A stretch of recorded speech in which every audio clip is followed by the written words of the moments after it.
Right, I'll take you through here exactly how the success fee works here at Fin, so you can just get a good understanding of how you actually earn money into your Fin business from actually selling businesses. So the success fee is the commission. We call it success fee, but it's a commission on selling a business. And you're actually paid that when settlement occurs. So when the purchaser actually takes over the business on that particular day and all the money changes hands, then you're then paid then usually on that same day as well. So how that works is they would have paid a deposit into a trust account, and then that's always generally enough to cover your fee, and then you're then paid as part of settlement. As all the funds are dispersed, you get paid that lump sum amount on that day. So that's sort of our big reward, I guess, when we sell a business, and it's nice to get some good chunks come through. Just on average, the average across the board is a little over $20,000 per sale that we have go through.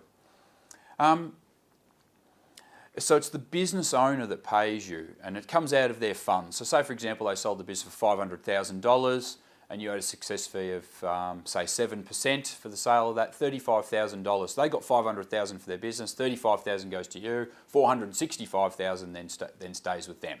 And that's basically how it works in a nutshell.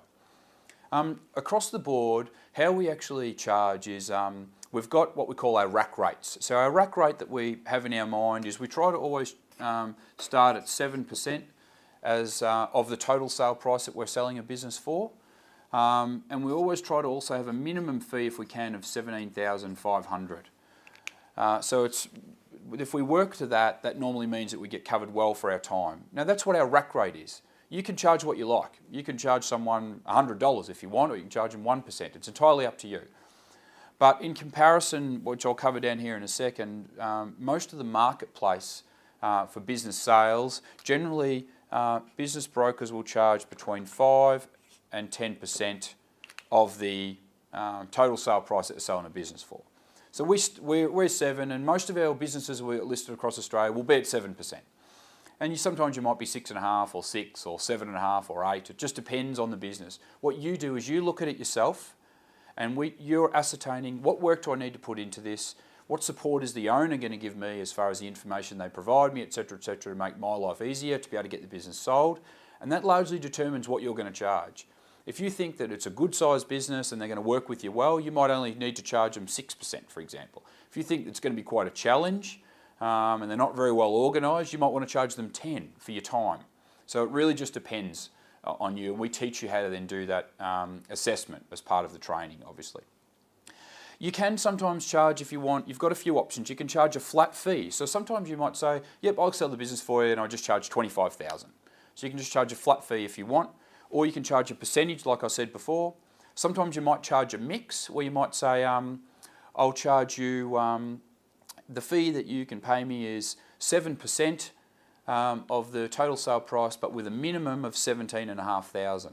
So if for some reason they end up dropping the price really low and it goes down to like $200,000, or 7% of $200,000 is $14,000. So rather than you get 14, you've already got your minimum of 17.5. So you're still going to be able to get paid what you would, as we see as a good minimum fee for you as well. And sometimes there's an incentive.